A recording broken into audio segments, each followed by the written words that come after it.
Allez, bonjour à tous, j'espère que vous allez bien aujourd'hui. Revue de marché, on parlera de BTC dans un premier temps, et ensuite on va se concentrer sur les altcoins qu'il faut éviter pour le prochain cycle. D'accord, je vais essayer de vous partager pas mal de connaissances, de compétences que j'ai acquises sur les derniers cycles crypto, qui aujourd'hui m'invitent à penser que posséder ces altcoins-là est tout simplement une erreur sur le long terme. J'avais déjà fait une vidéo il y a 2-3 ans sur ce sujet-là, et ce bull market m'a donné raison. Aujourd'hui, je vais un peu reprendre les principes que j'ai dit la dernière fois en les mettant un peu plus à jour. Alors avant que je commence, je vous rappelle, vous avez l'offre du Black Friday, 200 € offerts sur le programme Crypto Investor pour ceux qui veulent avoir un cadre, une méthode, savoir quand sortir, quand rentrer sur le marché, sur tel crypto, d'accord, en maîtrisant l'analyse fondamentale, l'analyse tokenomics, l'analyse technique, avoir un portefeuille adapté à votre profil, savoir quel crypto choisir, etc., etc. 12 modules, 30 heures de vidéo, un accompagnement personnalisé en message privé. Donc voilà, vous avez ici toutes les informations, d'accord. C'est vraiment un programme game changer qui va vous permettre tout simplement de réussir, qu'on soit en bull market et en bear market. Tu as 200 € offerts, et si tu veux avoir plus d'informations sur le programme, je t'invite à cliquer sur le premier lien en description. Alors, je commence ici par le BTC. BTC, toujours en train de latéraliser sur du court terme sur ce niveau de résistance, 92 000 $. On voit au final, hier, on a eu quand même une petite réaction vendeuse au contact de cette zone de résistance. Comme on le voit, on a tout simplement ici une mèche haute, une mèche haute qui nous montre que on a des acheteurs qui ont poussé, des vendeurs qui sont tout simplement manifestés, et pour le moment, on voit bien que ce niveau fait toujours office de résistance. Donc moi, je reste méfiant. Pour moi, il n'y a rien à faire ici. On est vraiment dans un contexte technique qui est compliqué à trader, que ça soit sur du court moyen terme. Pourquoi? Parce que oui, on est dans un rebond, mais on est sur résistance. Donc comme je vous l'ai dit ces derniers temps, il n'y a pas grand chose qui modifie mon plan que j'ai en tête. Soit j'ai un pullback ici sur ce niveau là qui peut être une bonne zone pour chercher des longues. Pourquoi? Parce que on sera sur un niveau de support, on sera également au niveau de notre zone de rechargement longue vers les 0,118 de Fibo, ce qui veut dire que les acheteurs qui ont marqué ici un bottom, s'ils veulent poser un creux plus haut que le précédent, il y a tout simplement de grandes chances que ça soit dans cette zone-là qu'il fasse. Donc voilà, une petite prise de liquidité sous ces creux-là, avec une réaction acheteuse, on peut être ici dans une bonne zone. Maintenant attention, ici je surveille une réaction acheteuse, parce que si on fait ça, on pourrait très bien faire ça et avoir une poursuite de notre dynamique qui est baissière. Donc ça peut se prendre un long ici, en se disant qu'on va former une plus grosse structure, mais en étant très méfiant, avec une entrée très précise et une bonne gestion de risque, parce qu'on est un peu à contre-tendance. Donc ça c'est le premier scénario que je surveille. Deuxième scénario, ici on break, ok, et on pull back. On break, on pull back, on revient chercher les 92 500, et là on peut chercher un long avec une invalidation, si on réintègre ce niveau de support, vu qu'on l'aura break, on ne peut pas repasser en dessous, et on aurait comme objectif ici les 99 000 $. Pour le moment, c'est assez simple. Le plan sur du moyen terme, on va dire. On a la clôture weekly qui arrive dans un jour. On a également la clôture mensuelle qui arrive dans un jour. On aura le temps d'en reparler demain. Mais voilà, une clôture mensuelle qui nous sort de cette phase de latéralisation par le bas. On avait ici 4 clôtures mensuelles au même niveau. Idéalement, si on peut pousser un peu ces dernières heures qui restent là et essayer de clôturer au-dessus les 92 200, ça serait plutôt pas mal. Maintenant, on n'a pas non plus une clôture mensuelle qui nous inverse notre dynamique. C'est pas comme ce type de clôture ici où lorsqu'on a clôturé en dessous de ce niveau-là, je m'attendais à pas mal de latéralisation avant de repartir dans une tendance haussière, parce qu'on en a cassé un gros creux. Tant qu'on tient ce niveau-là en mensuel, on peut se dire que la tendance est préservée et qu'on fait toujours des creux et des sommets de plus en plus haut. Par contre, oui, en weekly, la tendance pour moi, elle est inversée à partir du moment où on est passé sous ce niveau-là et sous ce niveau-là. Donc là, idéalement, pour réinverser notre dynamique, soit on a ici une pattern de retournement, d'accord, type structure en W, break du précédent sommet, quelque chose qui nous montre que tout simplement les acheteurs sont présents, comme on avait ici, vous voyez, hop, prise de liquidité, cassure de ce sommet-là, réintégration, là c'était bullish. À ce moment-là, je me rappelle le plan que j'avais, dès qu'on était repassé au-dessus, j'avais bien charbonné à la hausse sur du court moyen terme, même long terme, parce qu'on avait des signaux qui étaient plutôt pas mal. Là, comme je l'ai dit, soit on fait ce type de pattern, sinon il faudrait réintégrer assez haut quand même, pour retrouver ici un signal bullish, il faudrait repasser au-dessus des 106 000 $, on en est loin quand même, et ça ferait une entrée un peu tardive, on serait proche quand même de la TH. Donc idéalement, j'aimerais bien avoir une pattern de retournement ici, et si on n'arrive pas à la structurer, et qu'on a des vendeurs qui poussent toujours, la prochaine zone, il faudra surveiller si on a de l'intérêt acheteur, c'est cette zone-là, entre les 70 et les 75 000 $. Voilà sur le BTC, sur du court terme, hop, je mets des moyennes mobiles, très bien, qu'est-ce qu'on a? Une faible volatilité, entre tout ce qui est Thanksgiving qui a réduit la volatilité sur les marchés, on arrive ici au niveau du week-end, donc également moins de volatilité, de toute façon, on a juste à mettre des volumes, hop, on met les volumes, on le voit bien. Voilà, c'est très faible ici, hein, depuis vendredi, comparé à toute cette phase-là où on avait un peu plus de volume. En général, vendredi, samedi, dimanche, c'est toujours des phases où les volumes sont beaucoup plus faibles. Alors, ce qui veut pas dire qu'on ne peut pas pump, d'accord? Parce que s'il y a moins de volume, il peut y avoir un peu moins de liquidité, et s'il y a quelqu'un qui, une grosse pression H+ qui arrive, pas de contrepartie en face, ou inversement, ça peut quand même créer pas mal de volatilité. Mais bon, historiquement, le week-end, ça reste des périodes où il y a moins de volatilité. Moi, personnellement, ici, avec je pouvais chercher des longues, hein, au contact du tunnel 15 minutes, tunnel 1 heure, notamment ce que j'ai fait sur Ethereum. Là, comme j'ai dit, on est le week-end, on rentre dans un range, on est proche d'une résistance, on a un 15 minutes qui est plat, 1 heure qui commence à être plat. Je sais que je vais pas avoir de setup, je vais pas trader ce week-end-là.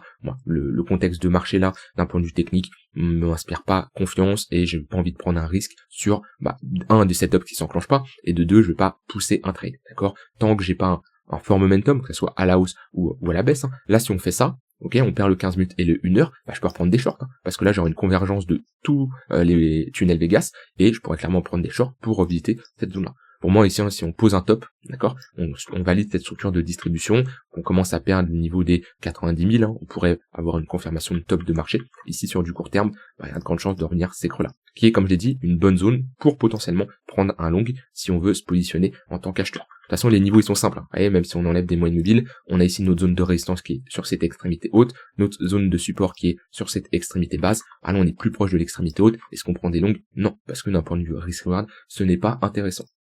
Voilà de ce côté-là sur le BTC. Je parle rapidement d'Ether et après on voit les altcoins que moi je vous conseille en tout cas d'éviter. Bon, Ethereum pareil, on va voir ici une autre clôture mensuelle qui est un peu plus moche que sur le BTC. Pourquoi? Parce qu'on réintègre ce niveau-là, hein, cette zone des 3800 $. On a une clôture mensuelle quand même qui est pas incroyable, hein, typique de ce type de clôture mensuelle où là on avait une réintégration bullish. Là on a ici une réintégration bearish. Maintenant on a rapidement été chercher ce niveau de support, similaire à ce qu'on a fait ici, hein. Vous voyez, qu'on a réintégré, on a rapidement été chercher ce niveau de résistance. Maintenant, ce qu'il faut voir, c'est est-ce qu'on a des acheteurs qui maintiennent ici? Si c'est le cas, on peut poser un bottom et revisiter les 3800, $4000. Par contre, si on n'a pas de demande, si on n'a pas d'acheteurs qui se manifestent, pour moi, c'est direction 2200. Je pense que ce bottom, il est bien posé, c'est peu probable qu'on passe en dessous, sauf si vraiment BTC rentre dans un gros bear market et va chercher les 40-50 000 $, même si BTC pousse 75, 70, Ether il pourra revisiter 2200, mais là on a quand même un gros bottom qui a été posé, avec une bonne déviation, réintégration. Pour moi, même ces creux-là, hein, pour moi ça c'est des creux qui doivent être protégés. Si là, sur Ether, on parvient à s'installer en dessous de ce niveau-là, ça serait vraiment moche sur du long terme, et potentiellement on aurait un top sur 5 ans qui se mettrait en place sur Ethereum, et c'est probable que Ether ne refasse pas de nouvelle ATH avant des années et des années. Bon, en tout cas, c'est comme ça que je le vois, hein. Typiquement, sur une grosse tendance de long terme, on ne doit pas perdre ces niveaux-là. Ça, c'est des niveaux qui doivent absolument être défendus. On peut les retester, il n'y a pas de souci, mais on ne doit pas les réintégrer. Sur du court terme, moi je regarde un peu la charte du BTC pour surveiller Ether sur du moyen terme, on va dire, parce qu'on n'est pas sur une zone de résistance sur Ether actuellement, alors que sur le BTC, si. Quand je mets des moyennes mobiles, Ether reste un peu plus bullish que le BTC, on voit bien, il a simplement perdu ici son tunnel 15 minutes, qui a bien fait office de support pendant un long moment. Là, on a un cas d'école, hein, d'une dynamique haussière qui peut se trade ici, hein, comme moi je l'avais fait, à ce niveau-là, à ce niveau-là, à ce niveau-là, pour faire bien de la continuation de tendance, d'accord. Et ouais, on est plutôt ici dans un contexte où là on perd le 15 minutes, mais vous voyez, quelqu'un qui trade cette tendance haussière, c'est plutôt intéressant, d'accord. C'est plutôt intéressant d'avoir comme ça une dynamique haussière à trader. Par contre, faut pas arriver tard, parce que plus on a d'impulsion haussière, plus notre tendance s'épuise, d'accord. Et ça veut pas dire qu'on est ici, on part pas du principe qu'on va perdre ce tunnel, que la tendance s'arrête, mais après plusieurs touches, vaut mieux être tôt dans une tendance que tard, d'accord, parce que après plusieurs impulsions, on estime après 3-4 impulsions, la tendance devient mature. Donc on peut se positionner à la deuxième, à la troisième, mais après vous réduisez le risque, enfin vous réduisez votre risque parce que c'est compliqué. Et là on voit qu'on inverse potentiellement cette tendance, il va falloir surveiller au niveau du tunnel 15 minutes si on rejette. Si on rejette, on perd le 1 heure, là on pourrait rentrer dans une dynamique baissière et retester ces creux-là, ok, voir si on peut poser une plus grosse structure plus tard. Je pense que c'est un scénario qui est fortement possible. Ça m'étonnerait qu'on monte en ligne droite où là le marché va retracer. Et puis surtout, on est dans un rebond, dans une dynamique baissière. Moi, ça m'étonnerait pas de retester ce creux-là pour former une plus grosse structure. Voilà pour BTC et Ether. Maintenant, au niveau des altcoins. Alors, on est dans un contexte où je sais, il y en a la majorité des gens qui m'écoutent, c'est comme ça, sont principalement investi sur les altcoins. Parce que BTC ça n'intéresse pas, Ether ça n'intéresse pas. Pourquoi? Tout simplement parce que BTC ne peut pas faire un x10, alors que les altcoins, oui. Sauf qu'au final, BTC sur 2023, 2024, 2025, il fait globalement un x7. Est-ce que vos altcoins ont fait un x7? J'en suis sûr, la plupart vont me dire non, parce que les altcoins n'ont pas performé, les altcoins n'ont rien fait face au BTC. Il y a quelque chose qu'il faut comprendre face aux altcoins que beaucoup de gens ont du mal à comprendre, c'est que les altcoins peuvent faire des performances de dingue. C'est la vérité. J'ai ING en tête, ING où moi je colle le bottom en 2023 ici. À ce niveau-là, je vous dis, il y a une magnifique pattern qui se met en place avant toutes les autres cryptos, et après, voilà, le reste, à partir de l'histoire, on a bien performé. Après, commencez pas à me dire, ouais, mais tu vois, on est revenu au même prix. Ouais, mais au bout d'un moment, faut prendre ses profits. Si la personne prend pas ses profits après un x30, là, il y a un problème. On a des ING, on a des FET, il y a des altcoins qui ont leur rallye. Même, par exemple, des cryptos, je prends comme Link, qui n'ont pas eu un gros rallye comme ceux qu'on a vu avant. Si vous avez une bonne entrée, par exemple 5-6$, ok, vous faites quand même une bonne performance. Donc, déjà, les altcoins peuvent performer, ça c'est un fait. À vous d'avoir les bonnes entrées et les bonnes sorties, parce que beaucoup disent « Ah ouais, je suis bloqué sur les altcoins », mais c'est sûr, si je prends FET et tu me dis que t'es rentré ici, c'est normal que t'es bloqué sur ton altcoin. Regarde ton entrée, comment elle est. Maintenant, si t'as des entrées professionnelles, ok, si t'es revenu à break-even, là t'as un problème de prise de profit, pas un problème d'entrée. Mais il y a des altcoins qui ont performé. Après, je veux bien l'entendre, il y a des altcoins, c'est catastrophique. Ok, on le voit bien ici avec EGLD. Bon, même EGLD a eu son heure de gloire à un moment avec son x3. Ce que je veux vous faire comprendre, c'est que les altcoins, il y a deux choses principalement qu'il faut surveiller. Déjà, ça va être les altcoins qui sont jeunes. Les altcoins qui sont jeunes, le problème c'est qu'ils ont énormément de tokens à débloquer. Parce qu'au moment du lancement d'un projet, il va y avoir une répartition des jetons, d'accord, entre différents acteurs, les investisseurs privés, l'équipe, la fondation, le public, ça va être par des airdrops, etc., etc.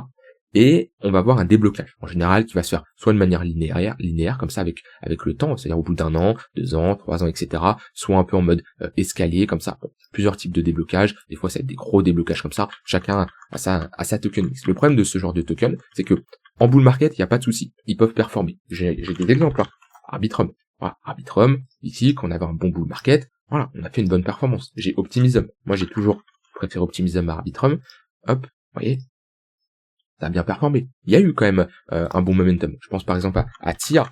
TIA, c'est pareil, a eu son heure de gloire. On le voit bien, ici, au dead listing. Il y a eu de la performance à faire. Le problème, c'est que quand on est en bull market, même si on a des déblocages de jetons, la demande reste supérieure à l'offre et ça performe. Par contre, quand on a un bear market, ou alors une tendance qui est en cours comme on a sur le BTC, certains n'appellent pas ça un bear market, bref, dans tous les cas, une dégradation, on va dire, de la tendance long terme, on va avoir des altcoins comme ça, qui ont pas mal de jetons à débloquer, mais ça va être catastrophique. On le voit bien ici avec TIA, moins 95%. On va voir Starknet, où là, bon, eux, leur lancement, ils l'ont complètement foiré, la crypto n'a rien fait, c'est catastrophique. Layer 0, bref, plein de comme ça. Les tokens qui ont énormément de jetons à débloquer prennent cher. Alors, il n'y a pas de mal de posséder ces tokens en bull market, mais le problème de beaucoup, c'est que vous êtes en mode je hold jusqu'à la mort. C'est-à-dire je me positionne sur des altcoins et je les garde 5, 10, 15, 20 ans. Non. La plupart des altcoins, 99% des altcoins se font surperformer par le BTC. Vous prenez BTC et vous regardez la performance face à n'importe quel altcoin. Même des altcoins fortes, comme j'ai dit, FET a eu son heure de gloire, ok, FET USDT divisé par BTC USDT, ok, FET a eu son heure de gloire, c'est un fait, on le voit bien. Elle a très bien performé, ok, et elle a surperformé le BTC pendant une période. Sauf que, maintenant, elle se fait surperformer par le BTC. Donc, si vous êtes dans le bon sens à ce niveau-là, il n'y a pas de mal de détenir une altcoin pendant quelques semaines, quelques mois, allez peut-être même pendant un an, il n'y a pas de souci. Par contre, si vous achetez et vous dites, ça rentre dans mon portefeuille et je le garde 10-15 ans, autant investir sur le BTC. Et là, vous allez faire une grosse erreur. Donc, comme je l'ai dit, deux choses. Un, les altcoins jeunes, qui ont pas mal de jetons à débloquer, ils peuvent performer, mais méfiance en bear market, c'est celles qui vont se faire le plus défoncer. Et après, il faut surtout sortir de cette mentalité-là, de se dire, j'investis sur une altcoin, je la garde jusqu'à la mort. Okay, j'ai pas d'alcoin, moi, comme ça, à part actuellement Hyperliquid. Hyperliquid, c'est vraiment la seule où je me dis, il y a quelque chose à faire. Je pense qu'à un moment, BTC va la surperformer, parce que même les altcoins qui ont leur heure de gloire, BTC les a surperformés dans tous les cas à un moment. Mais Hyperliquid, pour le moment, a une crypto qui est forte. Mais vous faites le test, vous prenez n'importe quelle crypto, même Solana qui a très bien performé, ok, voilà, vous le voyez bien, et attention, potentiellement, ça, c'est une tendance qui sera baissière sur le long terme. En fait, c'est surtout commencer à sortir de cet état d'esprit de vous dire, sur les altcoins, Total 3 ici, de vous dire, ouais, je vais faire mon x20, mon x100. Si vous vous dites, je fais mon x20, mon x100, vous devez le faire sur 6 mois, 1 an, ok? Alors c'est sur des cryptos comme FET, ING, etc. Mais si vous vous dites, je vais faire mon x20, x100 en 5-10 ans, non. Non, parce que autant investir sur le BTC surperforme la majorité des altcoins. C'est un fait, c'est comme ça. Peut-être dans le futur ça va pas être le cas, mais moi je reprends l'exemple là. J'avais fait une vidéo comme ça il y a quelques temps, il y a 2-3 ans, je me rappelle, et je le fais encore. Et désolé s'il y en a qui ont dans leur portefeuille, c'est un peu la crypto, j'aime bien lui taper dessus, d'accord. Pourquoi? Parce que c'est un cas d'école concret. Et c'est un cas où je me suis fait insulter à l'époque. Hein. Quand ici, je vous ai dit, au moment du break, je vous ai dit, là, ceux qui se positionnent sur EOS, ou alors ceux qui espèrent qu'on va retourner à la TH, voilà, renseignez-vous un minimum, hein, je veux pas, voilà, mais vous avez compris que c'est une connerie, ok? Et on voit bien que sur du long terme, c'est totalement moche. Pourquoi? Parce que les altcoins aussi anciennes, il peut y avoir des cas d'exception, XRP par exemple, Capum, mais vous prenez toutes les altcoins qui ont connu le cycle de 2017, c'est catastrophique. EOS, IOTA, toutes ces cryptos-là, même LTC, c'est mort. LTC est en bear market face au BTC depuis sa création. Hop, j'ai pas toute l'historique, on va aller le chercher. Crypto LTC USD divisé par crypto BTC USD. Voilà, vous voyez, depuis la création de Bitcoin, très bien, je mets mensuel carrément, 2013, ok, on a ici un LTC qui se fait surperformer par le BTC. Alors il y a des altcoins, je veux bien comprendre, ceux qui vont me dire, oui, mais tu sais, je peux faire de la DeFi, j'ai des airdrops, j'ai ça, ok. LTC, on fait rien avec, c'est une copie de BTC pour faire très simple. Il y a des heures de gloire, comme je vous l'ai dit, vous voyez ici ça dure 1, 2, 3, 4 mois, ok. Surperformance, c'est un fait. Ici ça dure 3 mois, ici ça dure... Il y a un moment, mais si vous dites, je possède du LTC et je le garde pendant 10 ans, ok, mais vous acceptez que vous sous-performez le marché et vous sous-performez le BTC. Ici, ce que je veux vous dire, c'est attention ceux qui sont full altcoin. Et je le sais, il y en a beaucoup qui vont promouvoir ça sur les réseaux, à se dire, moi j'ai pas de mal, j'ai des altcoins dans mon portefeuille, j'ai des boulets, j'en ai qui ont fait une meilleure performance que le BTC, par exemple j'ai Solana, j'ai Hyperliquid, ok, j'ai d'autres cryptos qui n'ont pas fait une meilleure performance face au BTC, moi aussi j'ai des boulets. Par contre, j'ai un curseur d'exposition, et dans mon wallet, ok, je vais pas avoir ici 2% de BTC, les restes des altcoins. Non, j'ai une exposition qui va dépendre en fonction du bull market, du bear market, de mes convictions, etc., etc. J'ai toujours une exposition sur les altcoins parce que je veux pas être uniquement sur le BTC, mais je suis conscient, quand je me positionne sur les altcoins, je sais très bien que sur 5-10 ans, il y a très très peu de chances que je surperforme le BTC. C'est sur des horizons de temps court terme, d'accord? Tout simplement. Donc là-dessus, soyez méfiants, ok? Je voulais... Peut-être ça fait mal ce que je dis, il y en a peut-être qui vont se remettre en question, d'autres qui ne vont pas m'écouter, vont dire non, tu dis de la merde, ou qui vont pas vouloir m'entendre parce que la personne qui est comme ça all-in sur les altcoins depuis 3 ans, c'est elle change de stratégie, c'est accepter de s'être trompé, et en général l'ego, l'humain, voilà, on sait comment ça se passe. Je vous dis pas de tout cash out vos altcoins, parce que c'est là où demain il y a une altcoin qui se lance, on va venir me sauter dessus, ok? Jusqu'à preuve du contraire. C'est pas moi qui le prouve, c'est BTC qui le prouve. BTC est plus fort que la majorité des altcoins, ok? Donc, soyez conscients là-dessus. Quand vous investissez sur des altcoins, il n'y a pas de mal, mais vous devez être conscient de cette chose-là. Posséder une altcoin pendant un moment, il n'y a pas de souci. Posséder pendant 10, 15, 20 ans, pour moi, c'est une erreur. À part, comme je l'ai dit, BTC, Ether, il y a pas mal d'avoir une conviction assez forte sur une crypto. Actuellement, moi, c'est hype, ok? Je sais pas combien de temps ça va durer, est-ce qu'elle va vraiment surperformer le BTC, hein?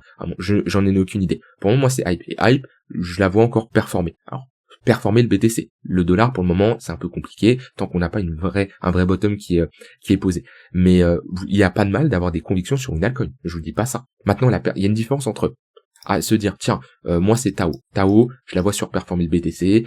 Là je prends l'exemple de quelqu'un, c'est pas mon cas là dans ce que je dis, mais je prends l'exemple de quelqu'un qui me dit ouais, écoute Nico, moi Tao c'est un peu comme toi ton Hyperliquid, je la vois surperformer le BTC, elle est très forte, très intéressante, ok, et honnêtement voilà, cette crypto-là, je la détiens et je vais la garder longtemps parce que j'ai des convictions. Il n'y a pas de souci et je respecte ça. Maintenant, la personne qui me dit, ok, j'ai 30 altcoins, les 30 altcoins vont surperformer le BTC, je hold jusqu'à la mort et pendant 10 ans, je n'achète pas du BTC parce que je crois à ces 30 altcoins-là, on se donne rendez-vous dans 10, 20 ans et on va voir ce que ça donne. Et j'en suis sûr que le BTC réalisera une meilleure performance. Voilà, j'ai fait le tour de ce que je voulais dire là-dessus. On analysera les altcoins que je vais demander d'analyser demain. N'hésitez pas à m'en mettre en commentaire. Je voulais faire surtout une grosse revue sur un peu mon état d'esprit sur les altcoins. Partagez-moi le vôtre. Est-ce que vous pensez qu'un jour on aura une altcoin season un peu comme 2021? Pour moi, peu probable. Il y aura des altcoin season par narrative. Voilà, comme ça, c'est comme on a eu avec l'intelligence artificielle. Mais moi je reste méfiant par rapport à ça. Je suis pas BTC maximaliste, loin de là, ok. Mais faut se rendre compte de la réalité des choses. Je vous laisse avec ça. Pour ceux qui veulent investir de manière professionnelle dans les cryptos, vous avez 200 € offerts sur le programme Crypto Investor. Je vous souhaite une très bonne soirée et je vous dis à demain pour une prochaine vidéo. Bye bye.